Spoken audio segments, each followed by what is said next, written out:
difficulties. Logging in from school's not always as easy as it would seem. So I'd like to begin by acknowledging the traditional owners of the land on which I'm joining you from today, and I would like to pay my respects to elders past, present and emerging, and extend this acknowledgement to the traditional owners and elders of the country on which you're joining this webinar. First, a couple of reminders to keep the webinar running smoothly. If you've got a technical issue, you can use the chat function to talk to Carly and David and Shem, and they'll endeavour to sort it out so you can participate fully.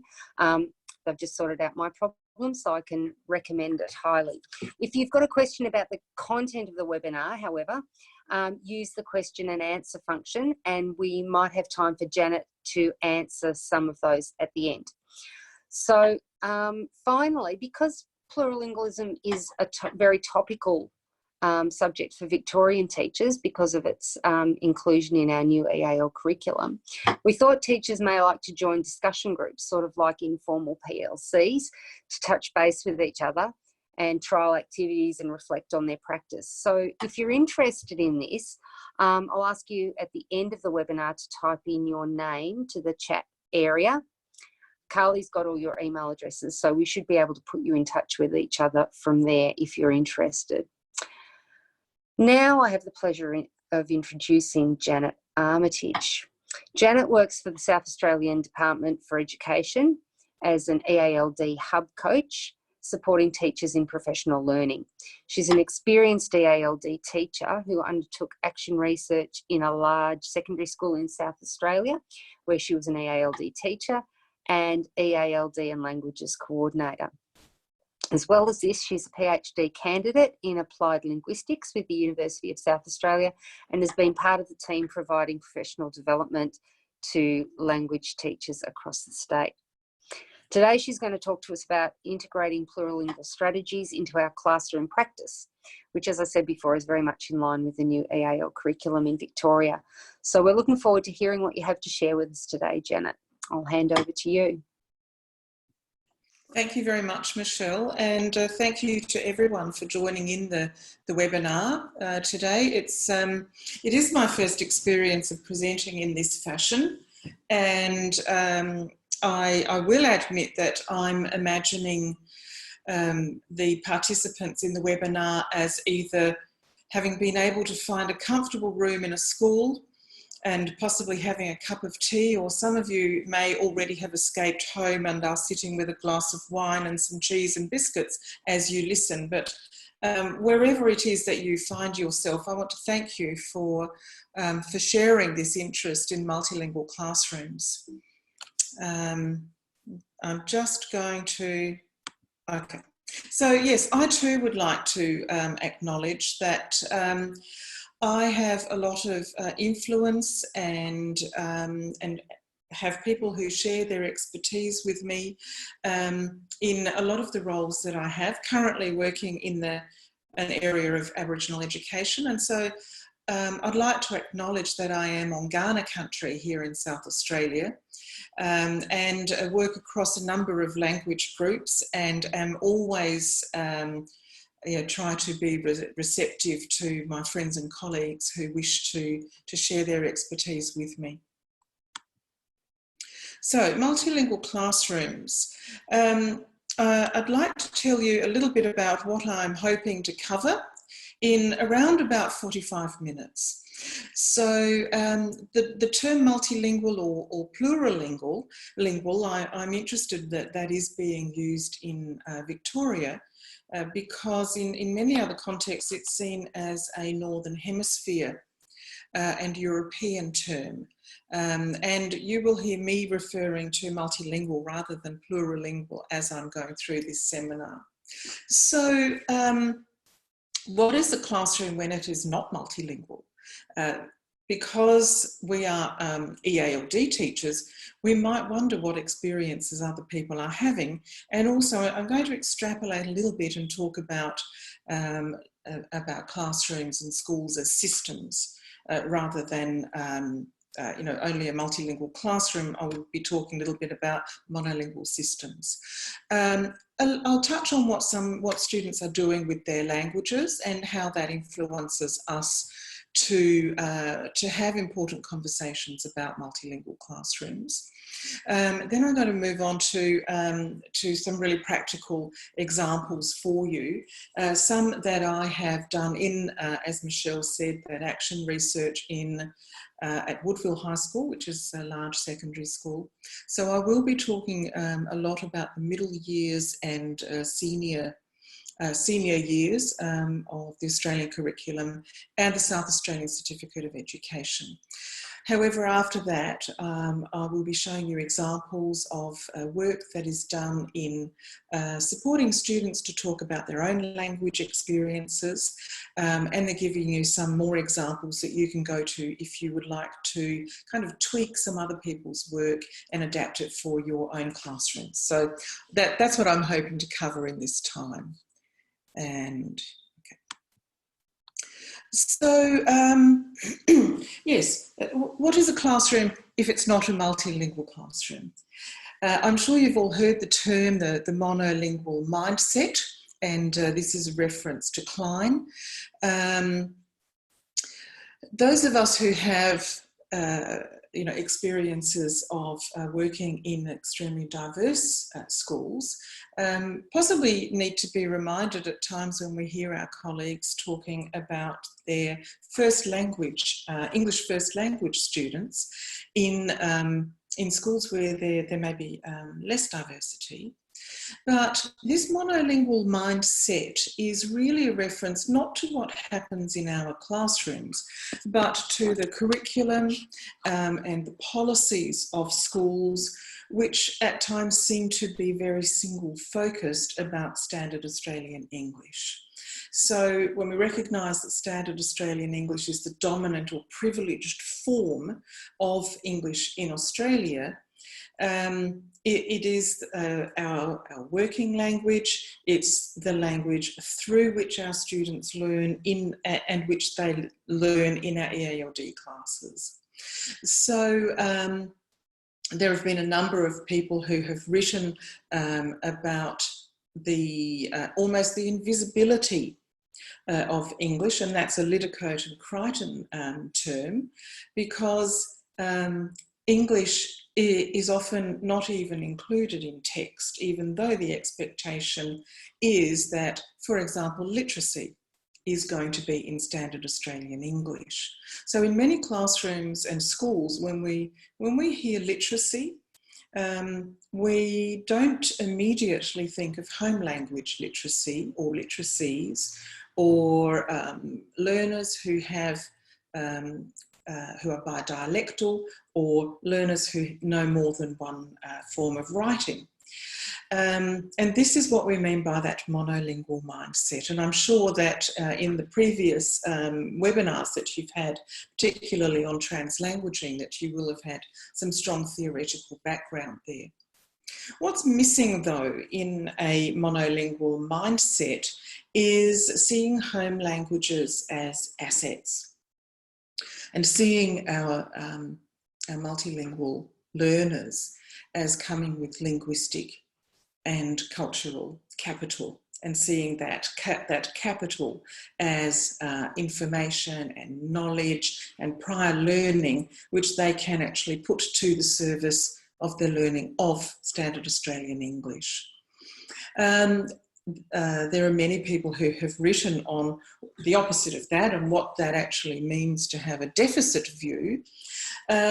Some examples of that would be where knowing a language other than English, or having your prior knowledge, your prior learning in a home language viewed as suspect or unreliable, possibly because it is something that is out of the knowledge area of the classroom teacher. And it may not be something that's as familiar as our European or Western, or these days we say Northern, knowledge systems. So when students are coming with a background that is very different from their teachers, and not performing initially in English, their home languages and their home cultures are viewed at times as being suspect. So if the home language can also be viewed as an invalid form of communicating, and there's a lot of research as to teacher perspectives, particularly as to the negative consequences of learning English if students are going to be communicating in their home languages. So this, I'm just covering this to kind of round out what that means when we talk about a deficit view. And that deficit view is part of the underpinning of the monolingual mindset. So our EALD classes are often seen as a form of remediation, not as we might think of it, as language acquisition in a very positive sense, and English as an additional language, so we're adding to the assets that students already have. But it is rather seen as an intervention that needs to happen for speedy assimilation of students and remediation of this prior knowledge and prior learning. So obviously when we're looking at a multilingual classroom, we are trying to remove ourselves from this type of underpinning monolingual mindset. So to do that, let's have a look at some of the work that is being done to develop some pedagogies and create some frameworks for teachers to have guidance in this area. Now in South Australia, we've got Irabina Rigney and Rob Hatton at UniSA who have been undertaking research into culturally responsive pedagogy, and they have recently published a very thorough literature review on the background of culturally responsive pedagogies, if anyone is interested. Culturally sustaining pedagogy, which is Paris or Paris and Alim, are particularly strong when the language is about asset pedagogy. That's part of their terminology. And so when they ask the question, what is being sustained in culturally sustaining pedagogies?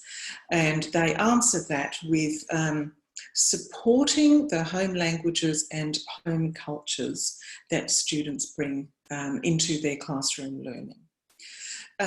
So Garcia writes about the reduction of the sociolinguistic inequalities by the invitation for students to bring their assets with them.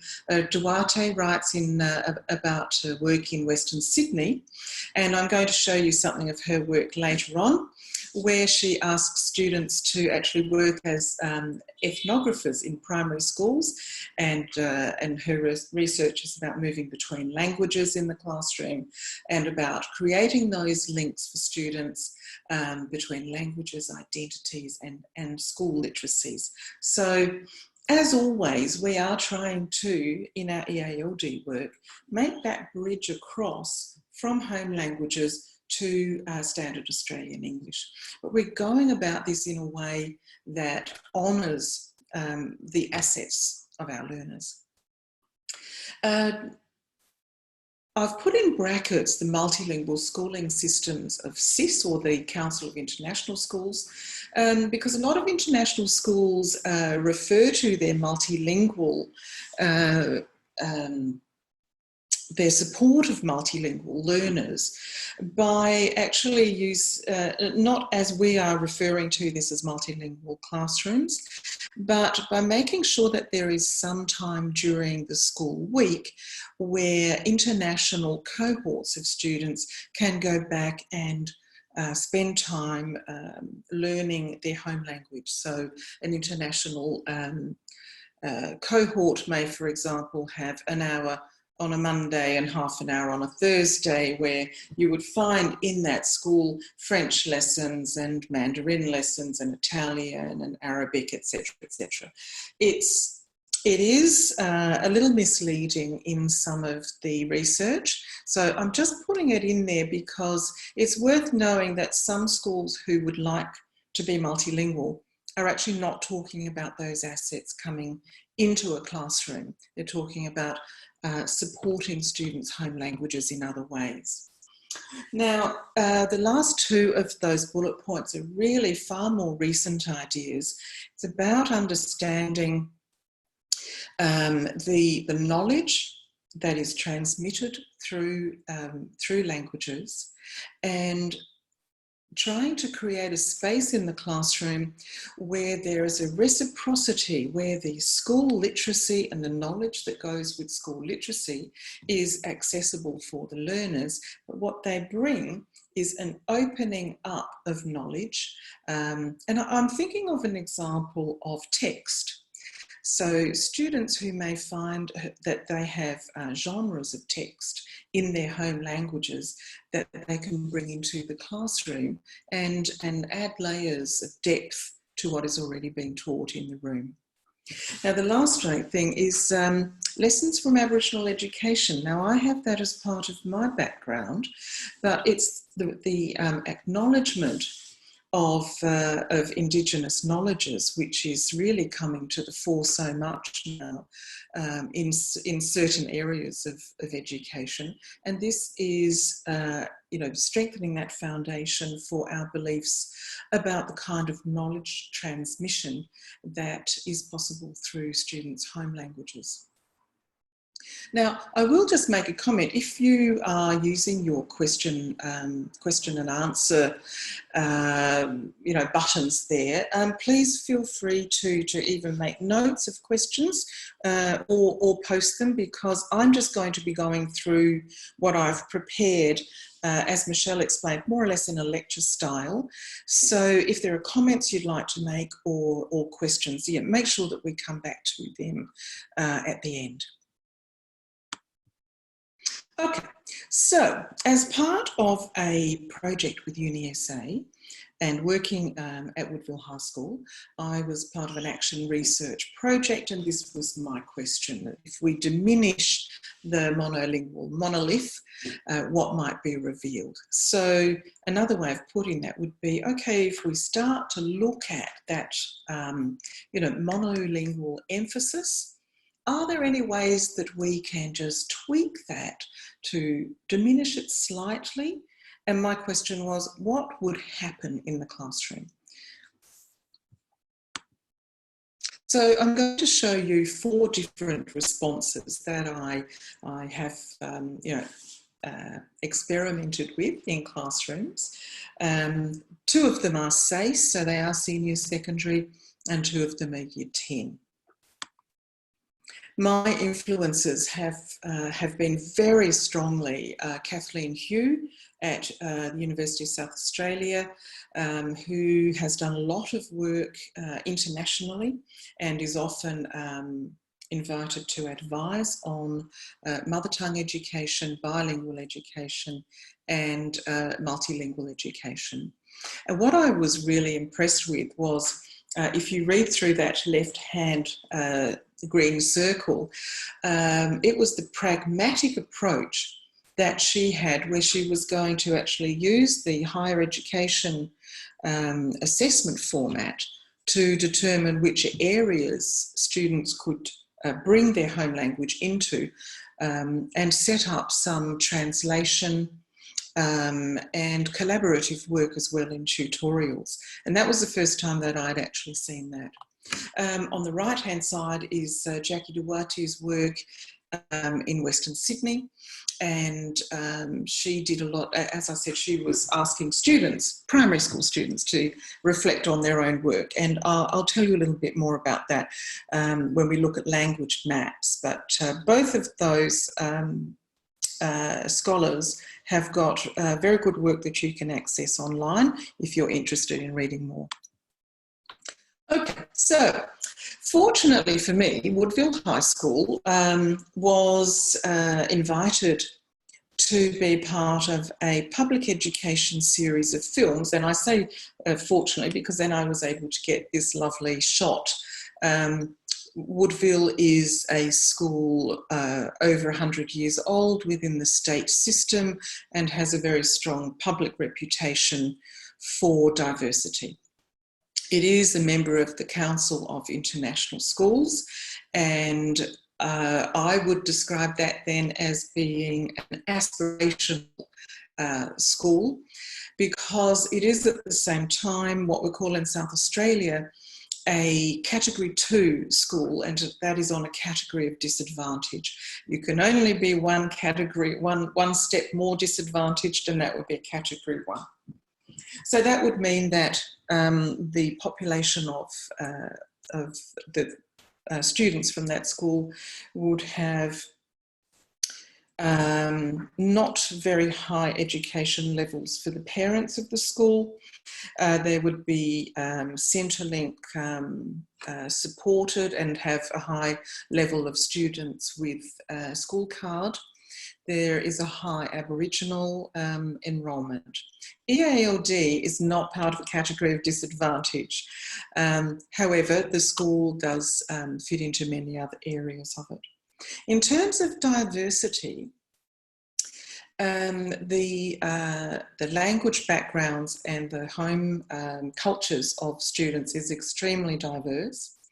The school caters for Aboriginal enrolments through offering a Nunga room, as it's called here, which is kind of a home room where students can go and have literacy support, but also have a culturally safe space within the school.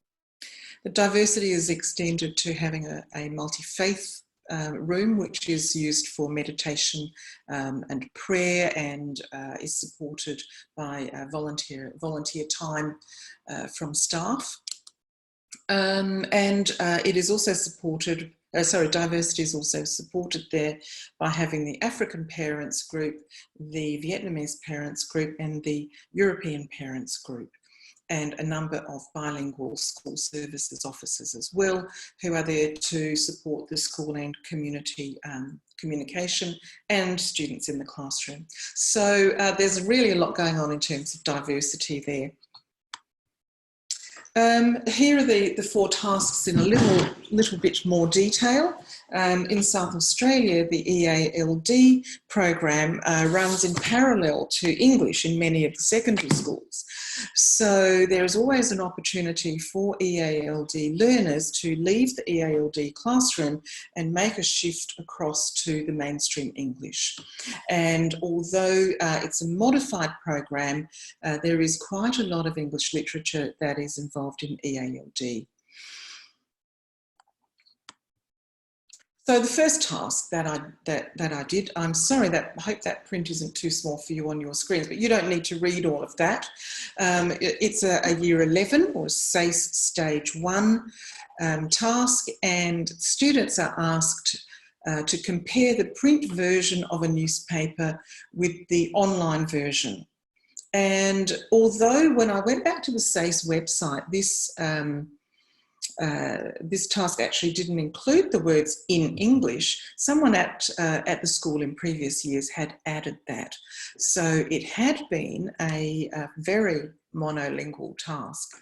And I started, I had prepared this and I set this up with my Year 11 class, and it was a very quiet group of students.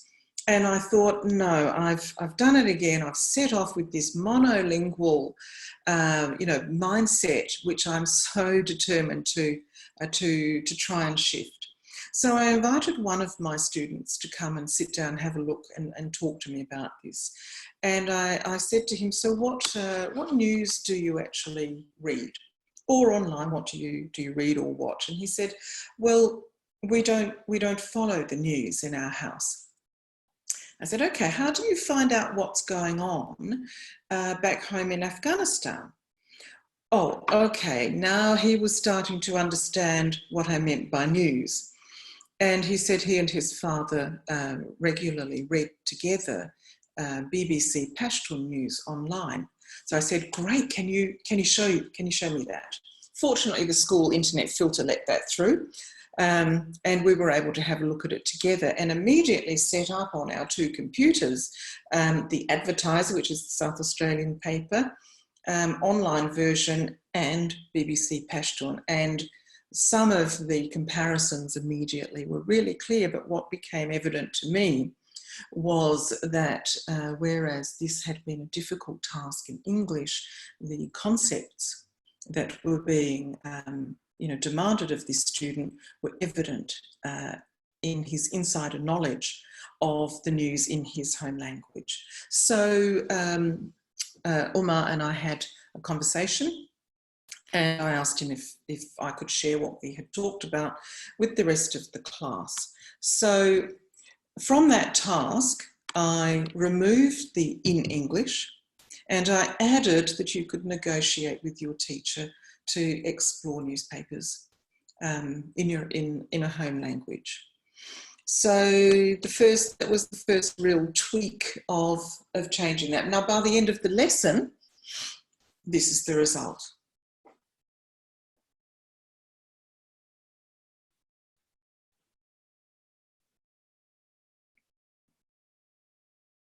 So there's quite a variety of news, either in print or online, that is available to students. Some are community newspapers. The paper was from a student who was going on holiday, and I begged him to bring a newspaper back with him so that we could discuss it and he could work on that. We have around the school a very strong Vietnamese community, and there are a number of local community newspapers. So the task itself opened up, and as I said, the insider knowledge that the students had was interesting. And it became clear when we were looking at things like, where do we find world news?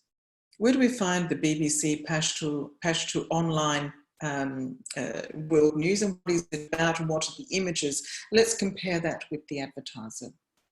So I also will say it was the noisiest lesson I had ever had with that class, because I had invited students to speak with each other and go online and read in their home languages, and if there was someone who shared that home language, to talk to each other about it. So that was quite an easy success. I was worried. And you might be too, when you try to just tweak something a little bit and find that there's a kind of awakening that happens in your classroom with your learners. At least I hope that does happen for you. Okay, the next one was a Year 10 poetry. So it's very, very much, as you read that, you'll see that it is an adaptation of a very standard Year 8, 9 or 10 English poetry program. So here were the changes. Instead of presenting 2 or 3 poems, 2 or 3 poems were still fine, but one maybe in home language, and there was no pressure. No pressure, it was completely a choice. But I did find that everyone in the class made that choice. Although some of the students had trouble reading in their home language, they wanted to find poets whose works had been translated, for example, from Vietnamese into English, so that they could read the poem in English, but know that the poet had been from their home culture and language. So here's a little bit of an idea of the background of the students who were in that class. Another very interesting thing was that not all students knew what languages they spoke at home. And it had clearly been the first time that a teacher had asked. The student from Nigeria knew that his mother and all his mother's side of the family spoke a language that he didn't speak, and he didn't know what it was called. So that was part of his homework, to go home and find more information. You'll see that they're Vietnamese with an I. There are a number of international students and also domestic students. So this was a sample of students' work. I'm going to show you 3. This student got all of his work. He found his poem online, and then he found a translation online. However, his comments were, they were his, and he was an extremely confident reader.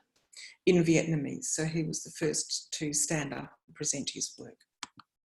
Second student is a multilingual learner of who speaks Vietnamese, Mandarin and English. So he translated the poem himself, read confidently to us, and then explained the poetic devices that he had selected. Third student absolutely loved this activity, and her poem is in Bosnian, and she read that with a great love of her home language, and she was also studying Bosnian for her South Australian Certificate of Education. So I suspect she had some help from her Bosnian teacher, but she loved it so much that she also added a little reflection at the end.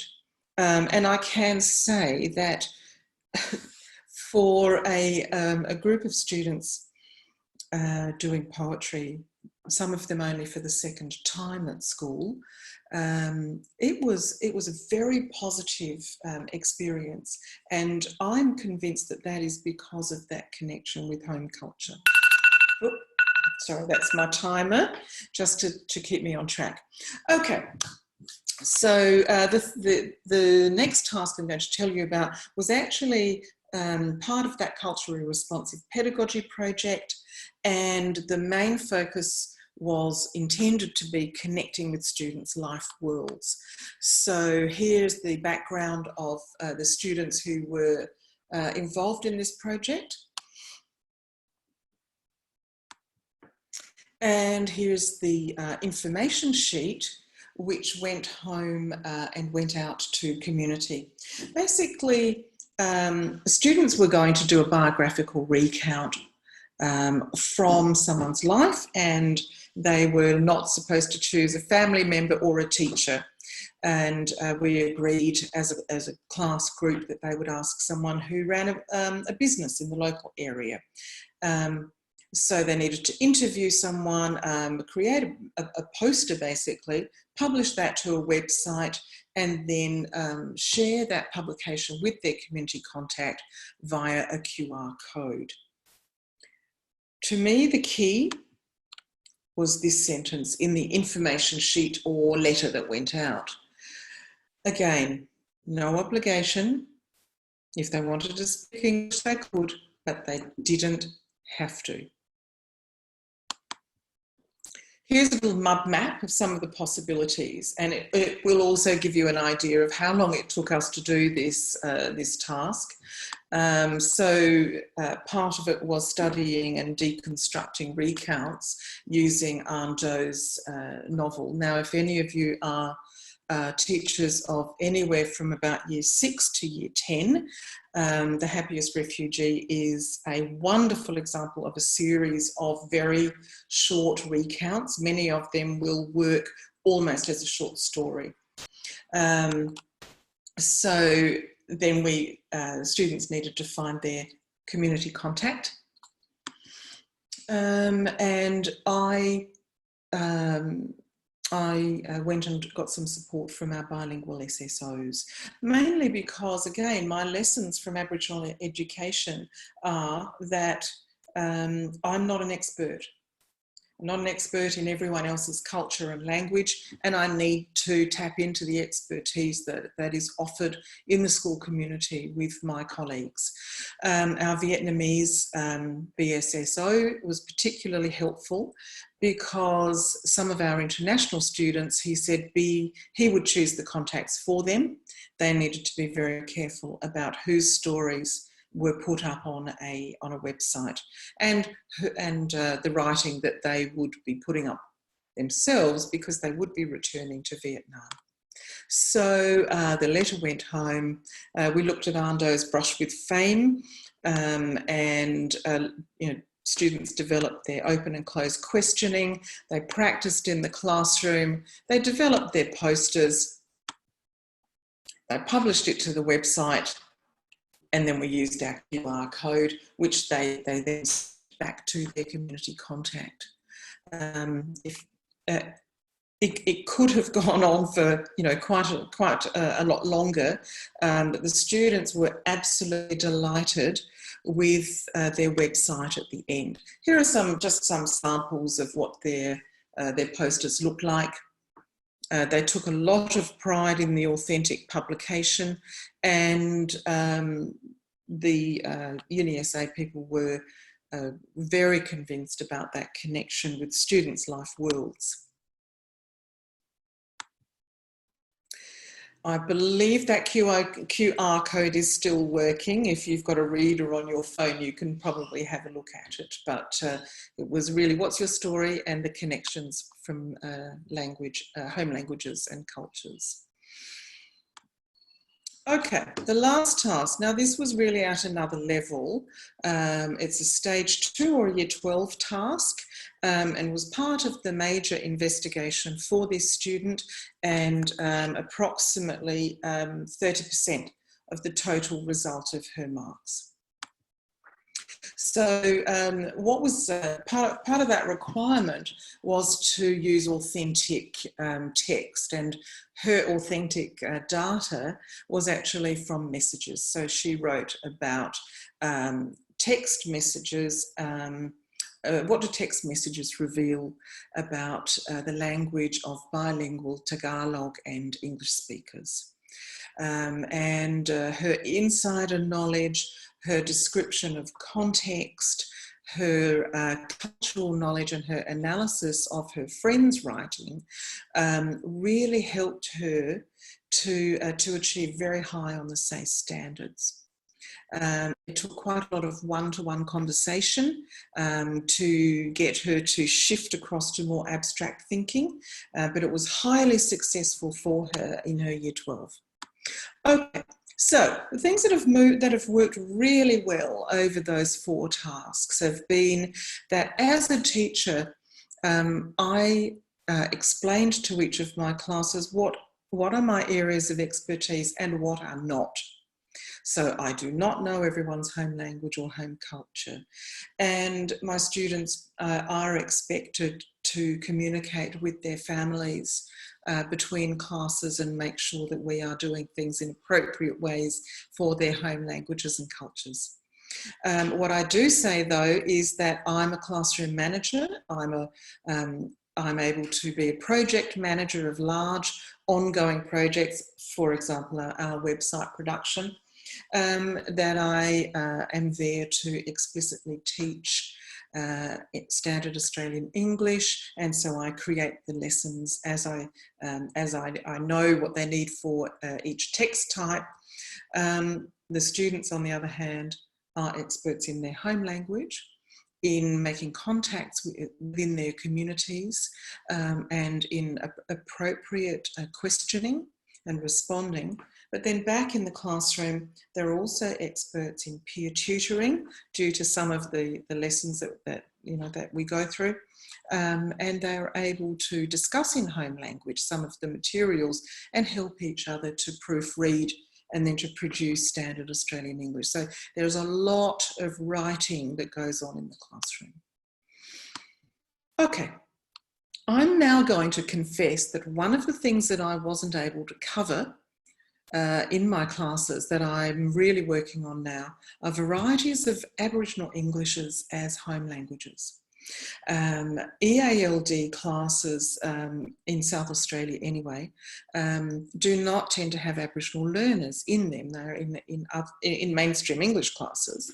However, I'm starting to do some research about Aboriginal English, and these are our EALD learners hiding in plain sight. So I'm getting together some work for the, to send an abstract to the ACTA conference later in the year to make sure that this is no longer a gap in my own practice. So this is just an idea that some people may want to have a look at. This is a part of Jacqueline Duarte's work, which I've mentioned. It's a couple of examples there of language mapping. And if you go online and have a look at this research report, you will also be able to read all of the ways that Jackie developed this language mapping with her students looking at their own language and where they use their languages. It's a very, very interesting report, and it's got a lot of these visuals from the classroom as well. Jackie also works on families coming into the primary schools and bringing their expertise in reading and writing in other languages. So one of the ways that I actually start with my classes is to get students to introduce themselves and to look at their own languages. And I've just put up a couple of things here. I get students to answer these questions as photo essays. Apart from anything else, gives me a great idea where they're up to with their ICT and where what I need to work on next. It comes up with a very impressive publication. If you use Flip HTML5, you end up with a very glossy looking flip book. But even in these two, you can see that just by asking the question, so what should people know about my culture? And what languages do I use? That's my entry point to thinking about how I'm going to develop my work. I'd like to show you a couple of things that I've got from Kathleen Hugh. Here you can see multilingual stories. It's published through Northern Multilingualism, and you actually have there, I think, the photo of the girl and is the back page, and the reindeer as the title page. So imagine that folds into a book, and then you've got a double page inside.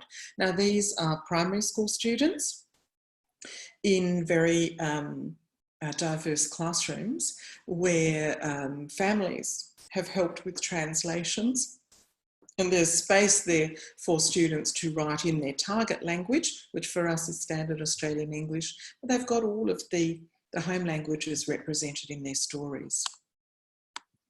Another idea which I thought was really a really interesting one is the wise sayings. Another of Kathleen's examples from her work in South Africa, and the way that sayings such as, like a fish out of water, or a leopard never changes its spots, or even perhaps more extended from some of our proverbs, ways that students need to have a little shift of their concepts when they're working out, does that work in more than one language? And these were produced by children in their classrooms, and it's a really nice entry point for students to bring their home languages. Okay, so just to finish off, I thought I'd show you this book, which you'll recognise some of the names there. Some colleagues and I got together to produce this for the British Council, and I've just chosen Project 10 Science Nature Walk because, excuse me, this was one that I adapted from the Australian Curriculum Year 3 Science, and brought in basically a series of units in science. The British Council booklet is written for teachers of English who themselves don't have a particularly high level of English and are working in sub-Saharan Africa or in Asia, parts of Southeast Asia. So the book is carefully written. We never refer to languages apart from home language. And sometimes the home languages and the school languages differ, and then the target languages, English, differs. So there is a range of lesson plans and unit activities for all ages in this book. But I think you'll find that even going through the Australian curriculum, it's very easy to tweak some of the work there, just to give yourself a bit of a start in trying this, if you haven't already tried this. So how to actually bring students home languages and the concepts and the knowledge that go with those languages into your classrooms. So at this point then, if my timing's about right, we should have time for some questions and answers. I've done a bit of a broad sweep on references, and this is going to be saved, I believe, by Vic Teasel, so you'll be able to go back and have a look at these. And I'm also available if you want to have anyone just as a sounding board later on. So I hope that you've enjoyed that kind of very broad sweep, followed by some specific examples. So over to Michelle. Thanks, Janet.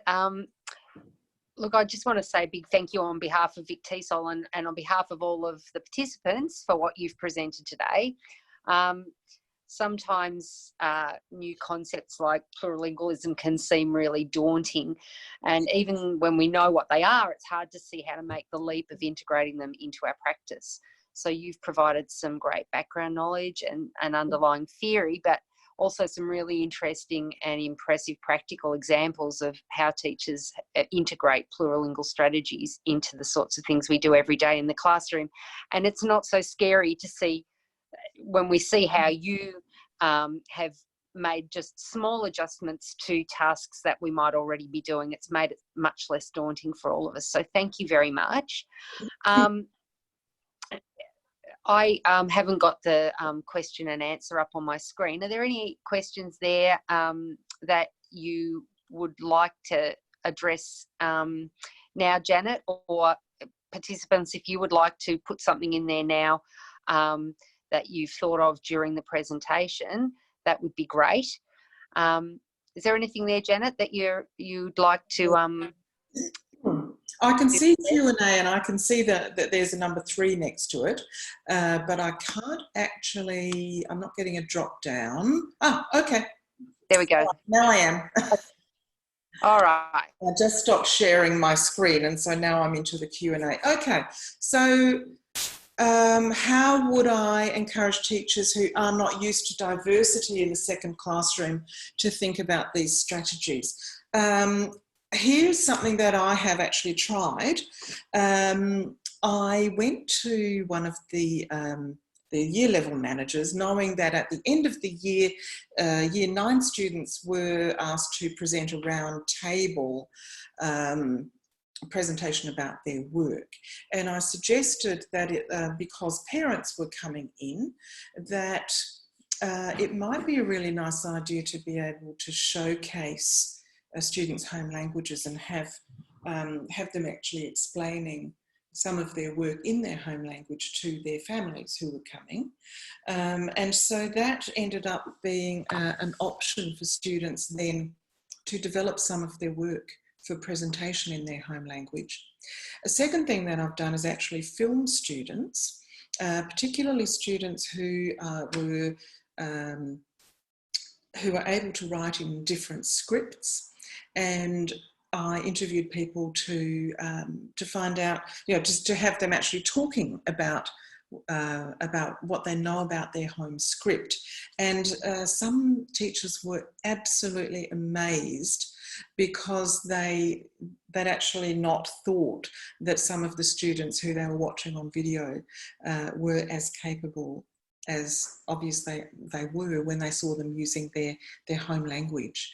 So look, I use lots of little ways of exposure because it's pretty much on my radar. So I try that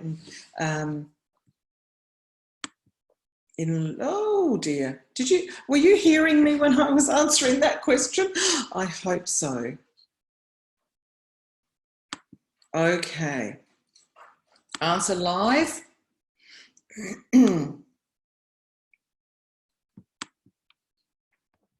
You're coming in clearly, Janet. No good. Thank you, David. Thank you, David. Just make sure, maybe just read out the question before you answer. Okay. So does the Year 11 home language task relate to the Year 12 curriculum, or are you able to create your own assessments? The Year 11 home language task related to Stage 1 SACE.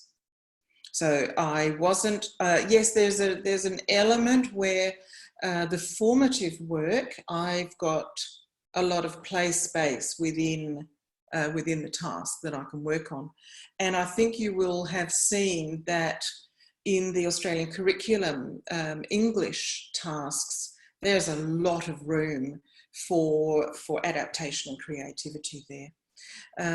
Does it relate to the Year 12 curriculum? Now, this is interesting because at Woodville High School, it was decided not to follow the EALD curriculum at stage 2. It is actually essential English at stage 2.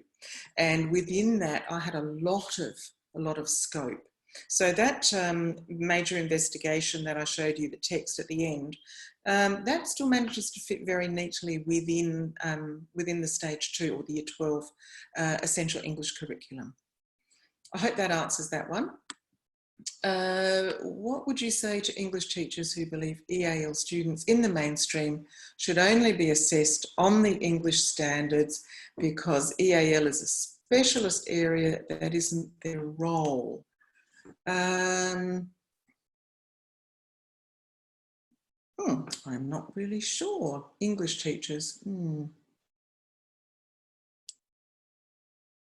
That's interesting. I'm sorry, I don't actually know that I've got an answer for that one. Janet, would you like me to jump in here and just mention what I do? That makes more sense to you, Michelle. I would appreciate it. Thank you. At my school, the teachers are not EAL trained as a whole.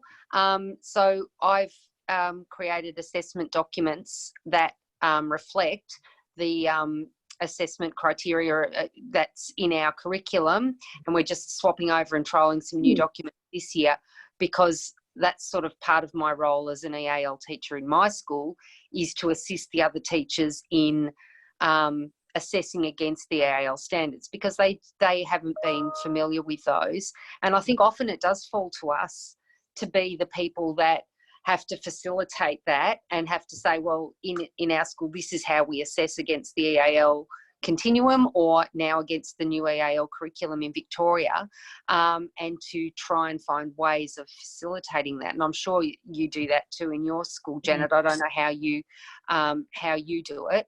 You know, I have created documents that the teachers then fill in, which mean that they have something to hang their hat on, I suppose, that's based on the curriculum, and also then they have evidence of student progress. So, but yeah, often it does fall to us to be the ones that have to translate that assessment into something that teachers can use.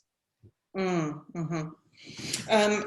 I'm not sure that it's exactly answering that question, but I have actually worked a lot with the, we'll say, mainstream English colleagues, because that high school, that secondary school, is so diverse that even though there are students who are in a mainstream English class, they still come with a diversity of language backgrounds, as do my English teacher colleagues. So understanding internationalism through texts, finding texts that actually use local language, these are all kind of related areas that I think colleagues are finding very interesting and are moving more into. So, you know, I'm thinking of a couple of colleagues who are actually of Greek background, and this work in their own classes has encouraged them to go back and develop their own reading in their home language. So look, it's actually quite a rich area that I think if people are interested in it, they find their own ways of adding layers of depth to their professional work. I'll try and keep going with some questions, and how are strategies used in adult learning? I can say that there's a lot of similar work in the higher education sector. Particularly given that there are a number of international students now, and it's actually being debated, I know, at UniSA as to how to support this bridging across to standard Australian English whilst still allowing a lot of the formative work to be done in home languages. So in other areas of adult learning, I'm afraid I can't really give you any reflection on that. I'm going to save Dale's question for a Vic Teasel person, and it is, why does Victoria use plurilingualism rather than multilingualism? Why isn't there a consistent term across the states? Oh, I don't know you, Dale, but is there a consistent anything across these states? As a South Australian, I'm going to say rashly, Vic Teasel is quite a leader in this, and I may have to change my vocabulary to keep up with Victoria. But I'm not sure that there's anything more serious going on than that. I might jump in here and and comment on that, Janet. I had a bit to do with the not the writing of the new EALD curriculum, but going around and talking about it last year to teachers, and that was a question that came up quite a lot. What does plurilingualism mean? How is it different from multilingualism? And in fact, my understanding of that definition is that plurilingualism tends to refer to the individual and the multiple languages, or the plural languages that people individually have, whereas multilingualism is looked at in terms of a community, perhaps, and thinking of it that way. Now, why Victoria has gone down that path and is different from other places, I cannot answer that question. You'd have to talk to the VCAA as the authors of that curriculum. So that's okay. Thank you, Shem. I'm just going to move down the questions now. I've completely taken my eye off the time, so I'm going to ask one of the Vic Teasel panel to just, you know, I don't know what, say goodbye at the end or pull the plug. Do I encounter resistance from students given that this is not a traditional approach to learning English? No, I haven't found any resistance whatsoever. The only kind of resistance is I think I'm thwarting that resistance by always making it a choice. It's an option and it's not an obligation. So students who are actually rather self-conscious about not being fluent in various of their home languages always have that option to use English. One student, for example, his family is from Somalia and his parents are multilingual in dialects and various languages from Somalia and also in Arabic. And he described himself as a Somalian listener and a part-time speaker, part-time user of Arabic. And I said, well, what do you mean by part-time? He said, oh, it's only when I'm at the mosque. That's my part-time. So in fact, he's very able to read his faith-based texts, but he never speaks Arabic. So there is such a diversity of language use in all of our students that by giving options and never putting anyone under pressure to use home languages, I have found that there hasn't been resistance there at all. Now, there is a really interesting question here about differentiation. How would you differentiate for multilingual learners with developmental language disorders? Now, I do have have had students who have a negotiated education plan for various reasons. I'm thinking of a particular student who only had a level on our South Australian EALD literacy levels, a level of reading at reception. Now, he wanted to choose a poem from Guinea, and he, with some help from the African parent group, SSO, he chose a poem which was actually in English, but it was written by a poet from Guinea. And only he and I knew which words he was actually reading and which he was making up as he spoke. But he got a lot of satisfaction out of doing that.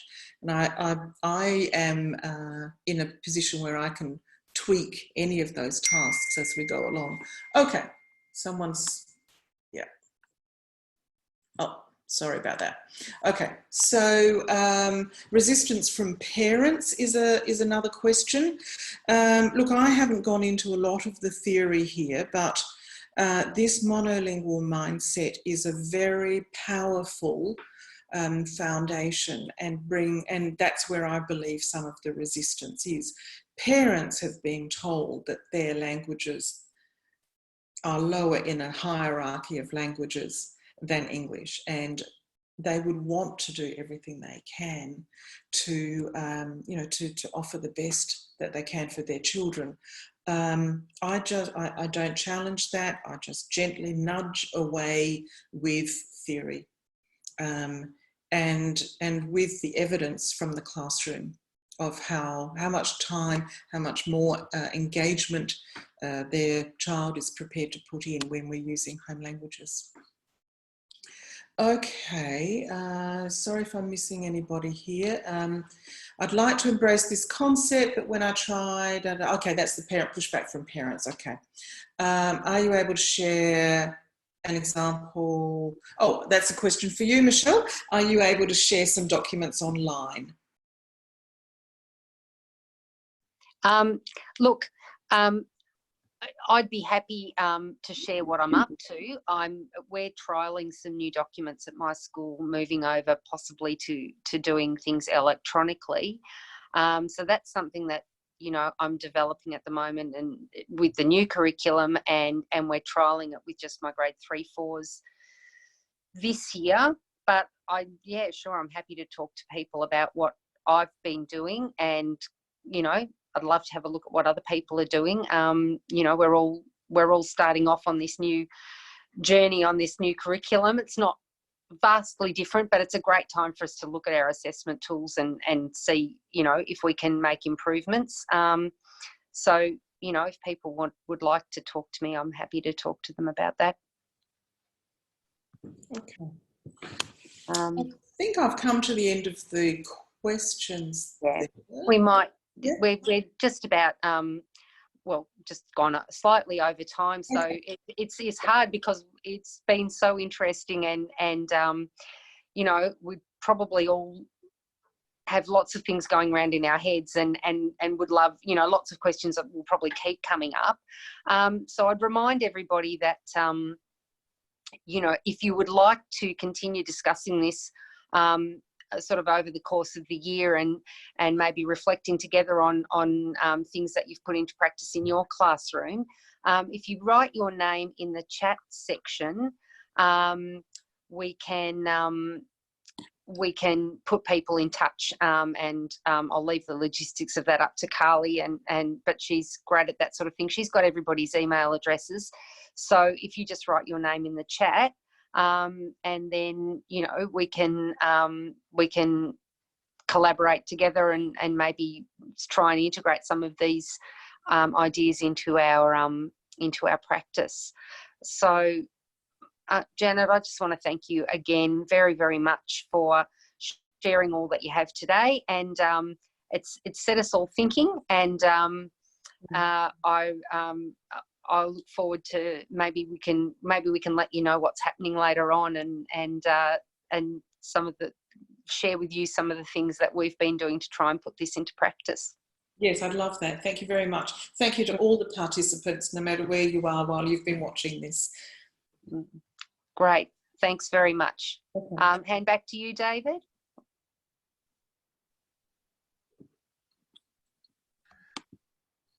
Yes, hello. Yeah, thank you.